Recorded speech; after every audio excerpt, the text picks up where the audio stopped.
Okay, so sasagutan natin ngayon yung ating quiz in distance formula in determining the type of triangles na na-form natin. No? So, starting with problem number 1. So, meron na tayong sagot dito yung equilateral triangle and pinlat na rin natin yung ating mga points and dinrawing na natin yung ating triangle para mas makasave tayo ng time. So, ang gagawin na lang natin ngayon is to calculate yung length ng bawat side ng ating triangle. No? So, let us start by calculating the length of this side, no? From point A to point B. So, we will be looking for AB. Okay? So, gagamitin uli natin yung ating distance formula. We have the square root of x2 minus x1 squared plus y2 minus y1 squared. No? Okay, so now let us substitute our values. Okay, so our x2 is equal to 3 minus our x1 which is negative 1. And this is squared plus, okay, our y2 which is 0 minus our y1 which is 0 squared. So therefore, this is equal to the square root of 3 minus negative 1. So negative times negative will be positive. So we will have here 3 plus 1 which is 4 squared plus 0. 0 minus 0 squared is equal to 0. So we have here 4 squared. No? So the square root of 4 squared is equal to 4. Therefore, our AB is equal to 4 units. Okay? So nakuha na natin yung one side ng ating triangle. Okay, so now let us take itong point B to point C. Okay, so we will be taking point B to point C here. Okay, so distance formula ulit tayo. So point B to point C, our x1 is equal to 1 minus our x2 which is equal to 3. This is squared plus our y2 is equal to 2 square root of 3 minus our y1 which is equal to 0. And this is squared, no? So we have the square root of 1 minus 3 is negative 2 squared plus 2 square root of 3 minus 0 is 2 square root of 3 squared, diba? Okay, so having that value, we'll have here the square root of negative 2 squared is equal to 4 because negative 2 times negative 2 will be positive 4. Plus, so how do we solve this? No? This is also equal to 2 squared times square root of 3 squared, no? So kung medyo nalilito kayo dito, then you have to review our topic for exponents, no, in algebra. Okay, because we will not be discussing this property here, no, sa ating lesson. So you better have a review on the laws of the exponents, no. So therefore, we have here the square root of 4 plus 2 squared is equal to 4. Then square root of 3 squared is equal to 3. So therefore, we have here the square root of 4 plus 4 times 3 is equal to 12. So we have here the square root of, okay, 4 plus 12 is equal to 16. Okay, so the square root of 16 is equal to 4. So therefore, our BC is equal to 4 units. Okay? So, therefore, nakuha na natin yung length ng isang side ng ating triangle. No? And now, we will be solving for this length from point A to point C. Okay? So, we'll have here AC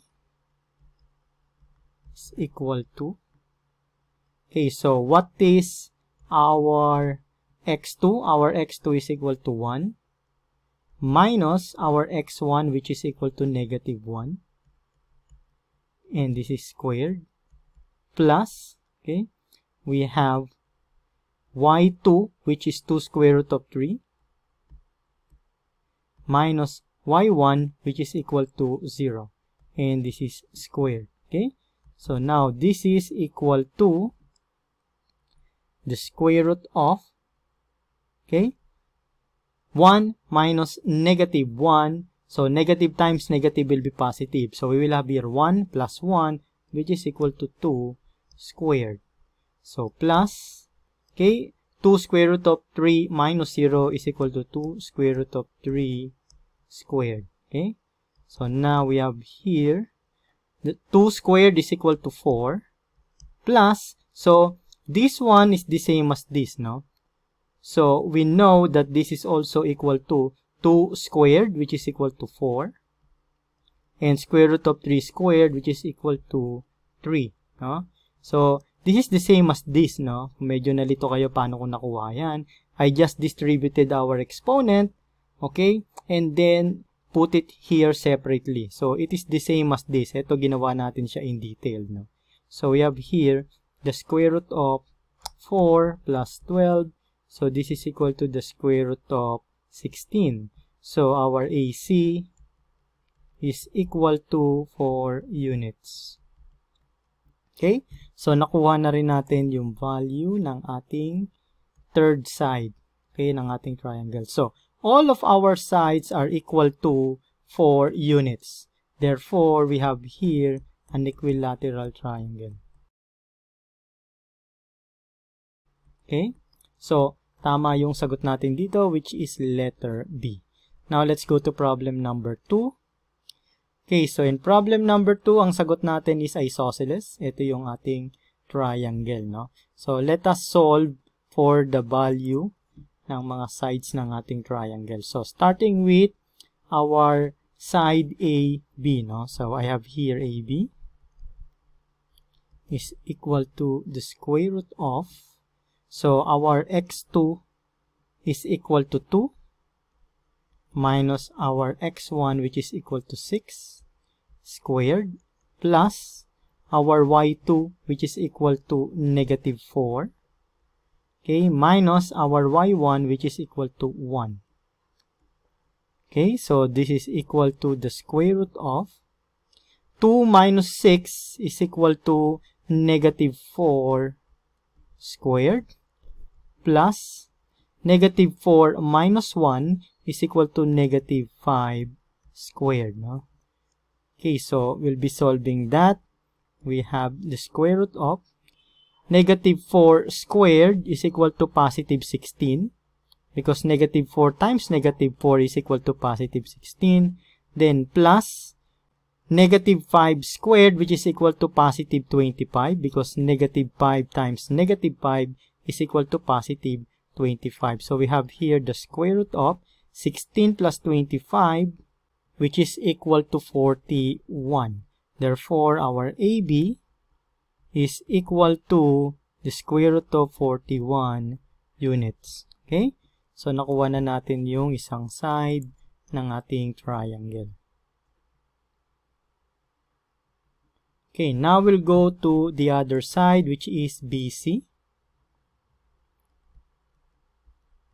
Okay, so our formula, okay, the distance formula, now we have x2, our x2 is equal to negative 2. Okay, so I have here negative 2 minus our x1 is equal to positive 2. Okay, so we have here positive 2. This is squared, plus our y2, which is equal to positive 1,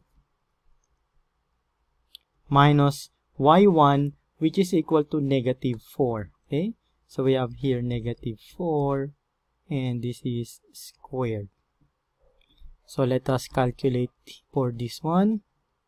Negative 2 minus 2 is equal to negative 4 squared, plus 1 minus negative 4, so negative times negative will be positive. Therefore, we will have here 1 plus 4, which is equal to 5 squared.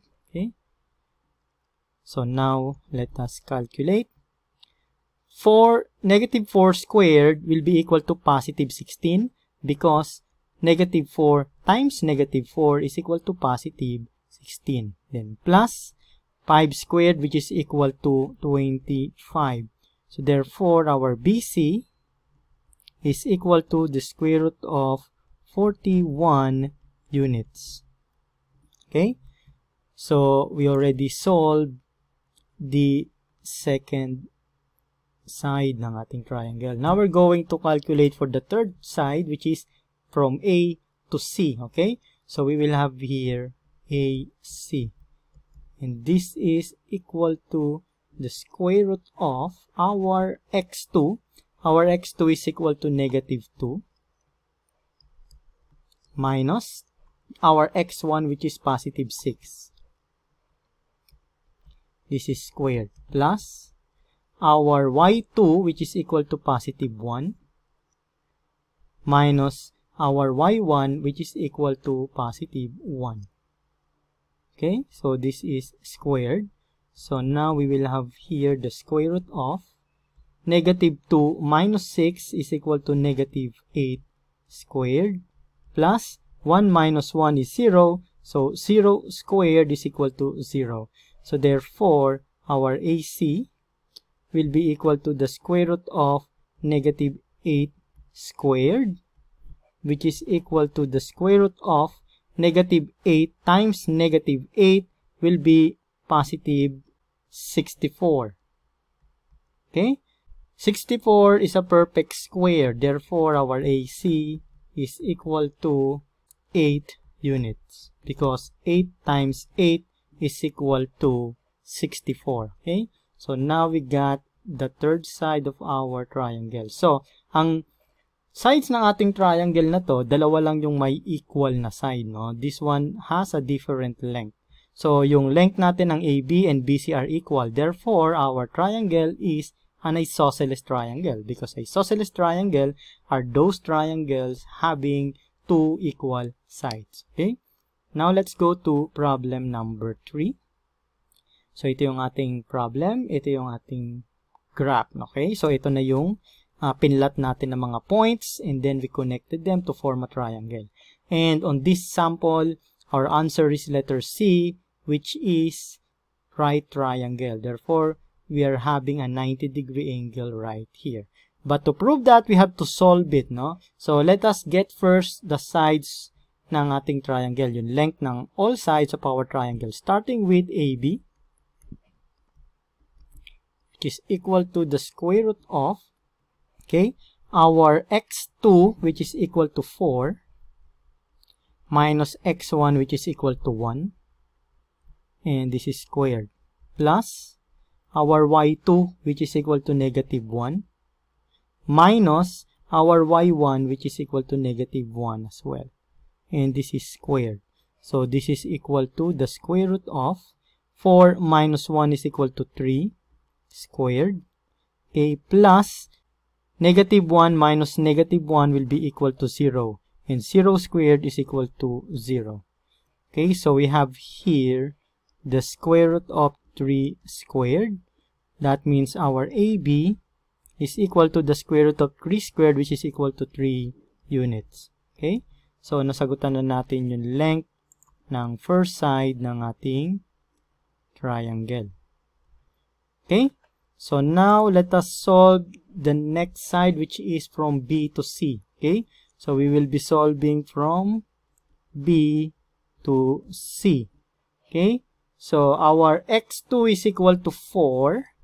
Okay? So, we have here the square root of our x2 is equal to 4 minus our x1, which is equal to 4 also. Okay, so we have here 4 squared plus our y2, which is equal to 3, minus our y1, which is equal to negative 1.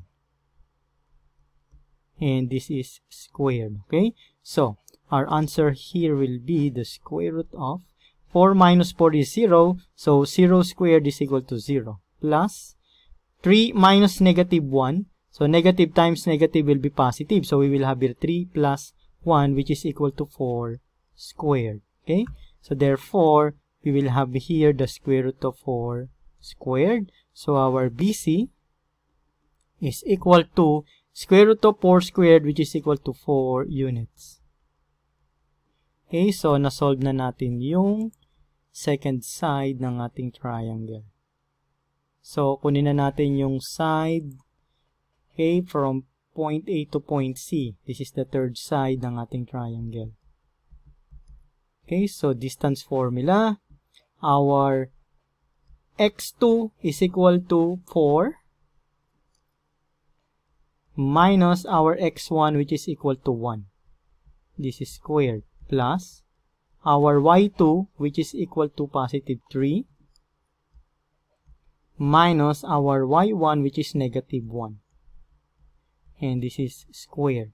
So therefore, our AC is equal to the square root of 4 minus 1 is equal to 3. So I have 3 squared, plus 3 minus negative 1. So negative times negative will be positive. So I have 3 plus 1 will be 4 squared. Okay, so we will have here square root of 3 squared is equal to 9 plus 4 squared, which is equal to 16.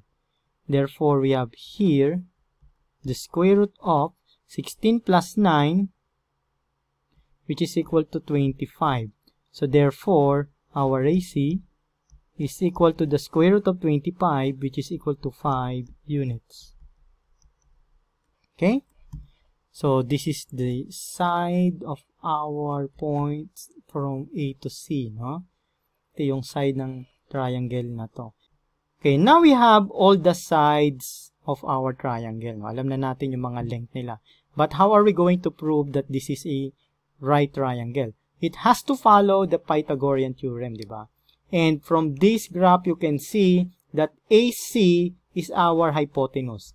And the hypotenuse is always the sides having the highest value. Okay?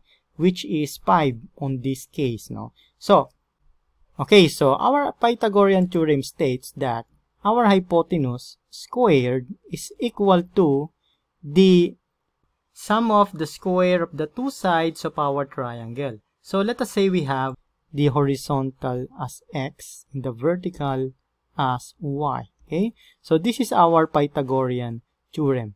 In this case, this hypotenuse is equal to AC. No? So we have here AC squared is equal to our base, which is BC squared, and then we have here from AB squared. So basically, ito yung ating triangle dito. Now, let us substitute our values. Our AC is equal to 5. So we have here 5 squared. And this is equal to BC is equal to 4. So we have 4 squared.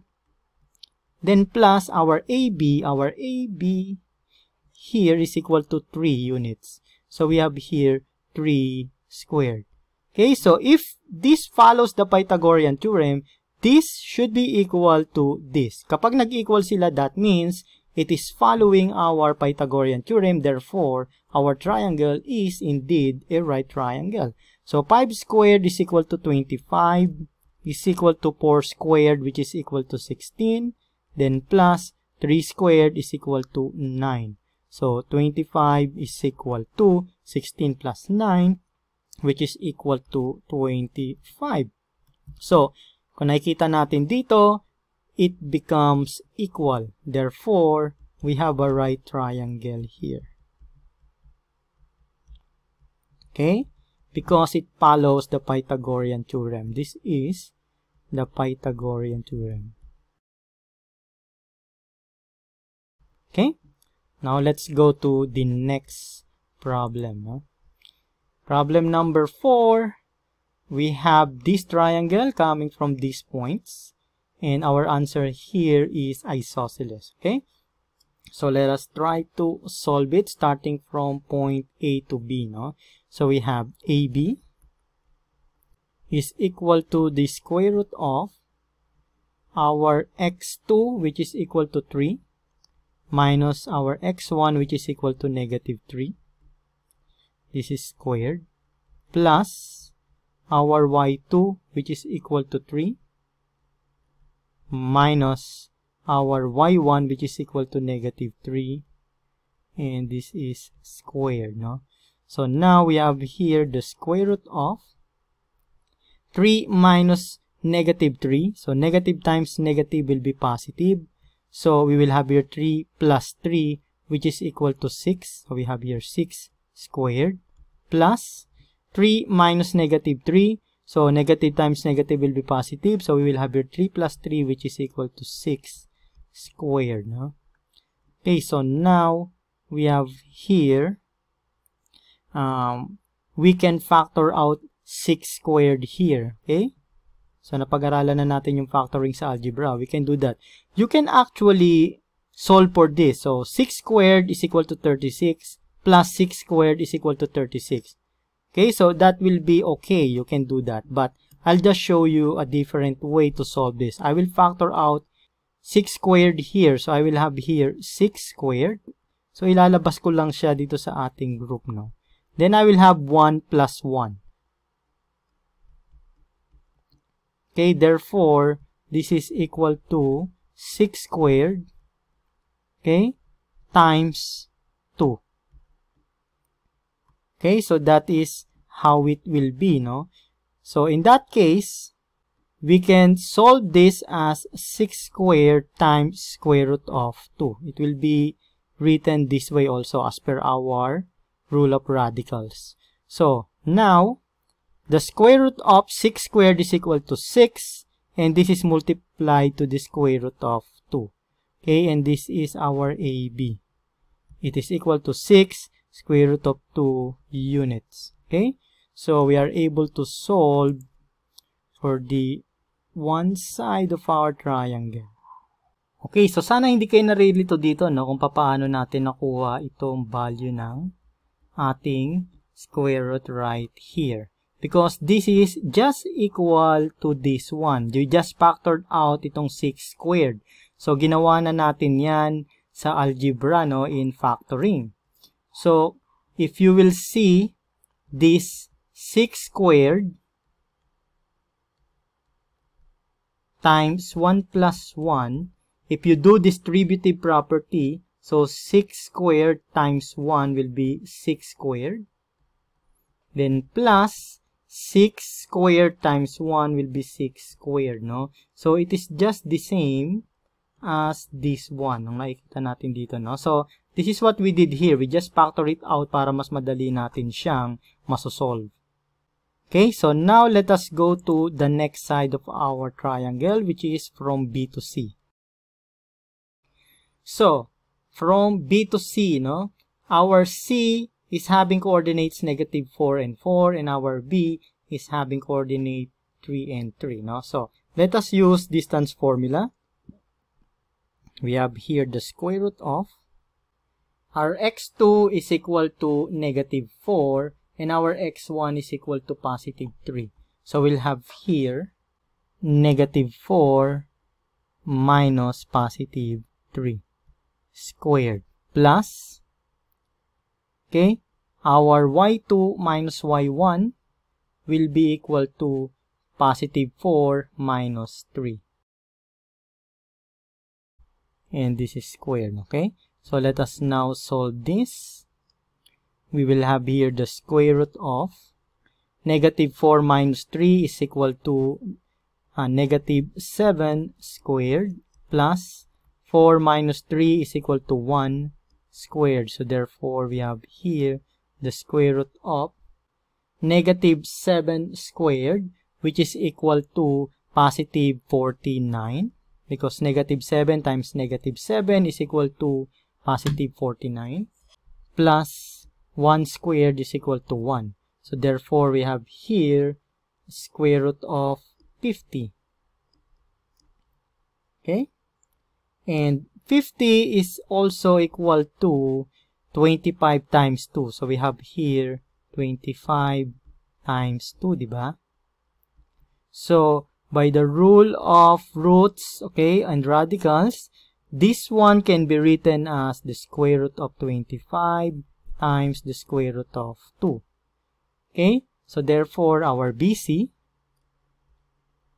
is equal to the square root of 25, which is equal to 5 times the square root of 2 units.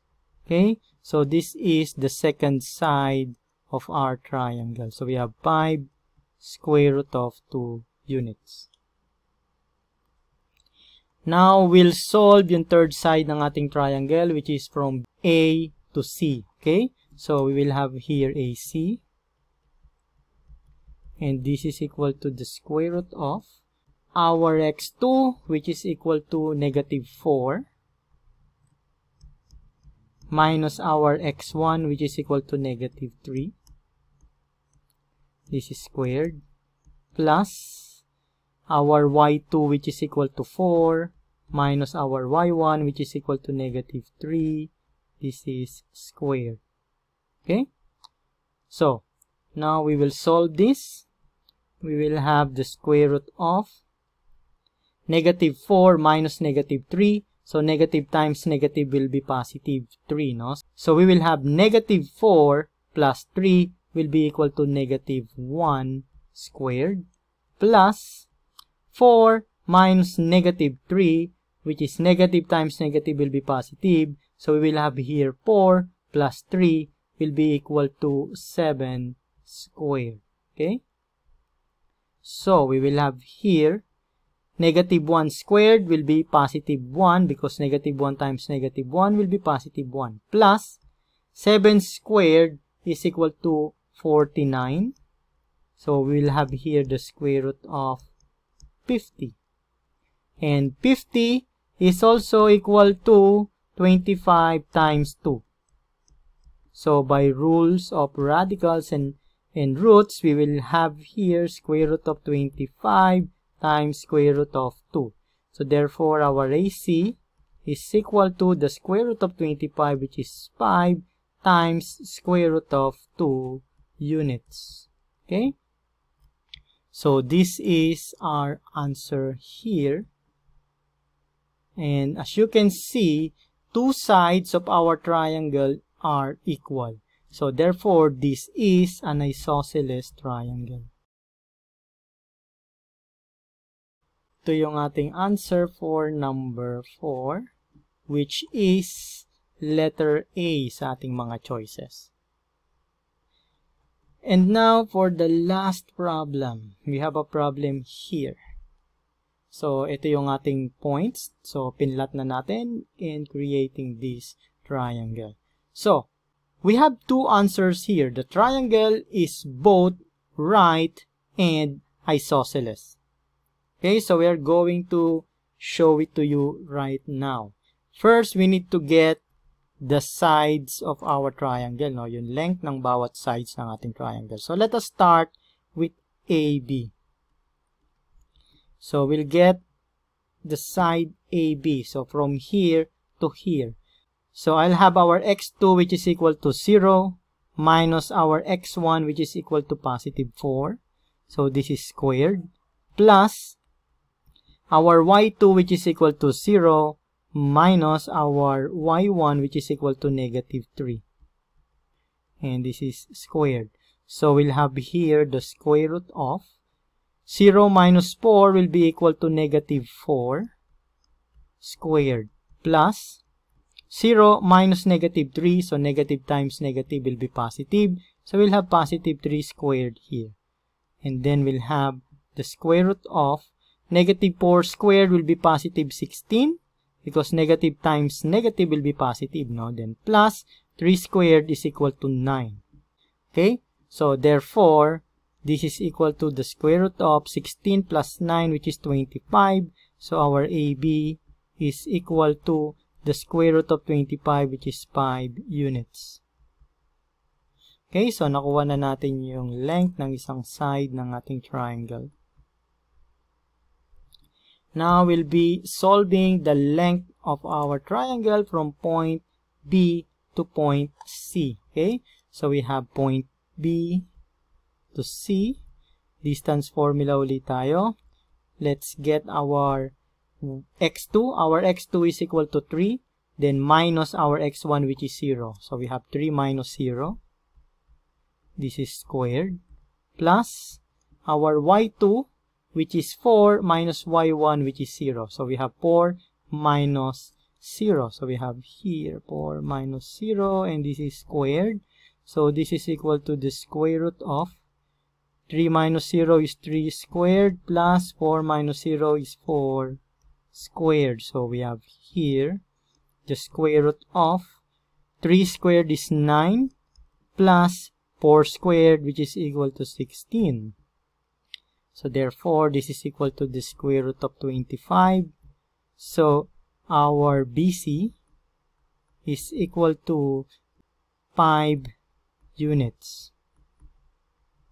Okay, so as you can see, no, pareho yung ating length ng AB and BC. Pareho silang 5 units. So now we have to solve for the third side, which is from A to C, no? So we need to get AC.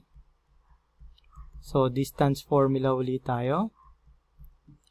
Our x2 here is equal to 3 minus our x1, which is 4, and this is squared, plus our y2, which is positive 4, minus our y1, which is equal to negative 3, and this is squared, no? So we'll be solving this now. We have the square root of 3 minus 4 will be negative 1 squared, plus 4 minus negative 3. Negative times negative will be positive, so we'll have plus 3 here. So 4 plus 3 will be equal to 7 squared. So we'll have here the square root of negative 1 squared will be 1, plus 7 squared, which is equal to 49. So we will have here the square root of 1 plus 49 is equal to 50. And we can write the square root of 50 as 25 times 2. Okay? So 50 is also equal to 25 times 2. And by the rules of radical, it can be written as square root of 25 times square root of 2. So our AC is equal to the square root of 25, which is 5, times square root of 2 units. Okay? So nakuha na natin yung tatlong sides ng ating triangle. So, nakikita natin ngayon dito, no, yung dalawang side niya are equal. Therefore, we have here an isosceles triangle. Okay, however, kailangan nating makita kung right triangle ba siya or hindi. And to do that, we have to use Pythagorean theorem. And by using Pythagorean theorem, we know na yung may pinakamalaking value yun ang ating hypotenuse. In this case, we have 5 square root of 2, no? So we have our hypotenuse squared is equal to the base squared plus the height squared, no? So our hypotenuse here is AC. So we have AC squared is equal to AB squared plus BC squared, no? So our AC is equal to 5 square root of 2. So we have 5 square root of 2 squared is equal to AB. Our AB is equal to 5. So we have 5 squared. Plus our BC is also equal to 5. So we have here 5 squared. Okay, so by the rule of exponent, this is also equal to 5 squared times square root of 2 squared, and this is equal to 5 squared is equal to 25 plus 5 squared is equal to 25.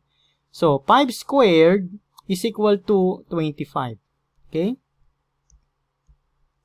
times square root of 2 squared is equal to 2, and this is equal to 25 plus 25, which is 50.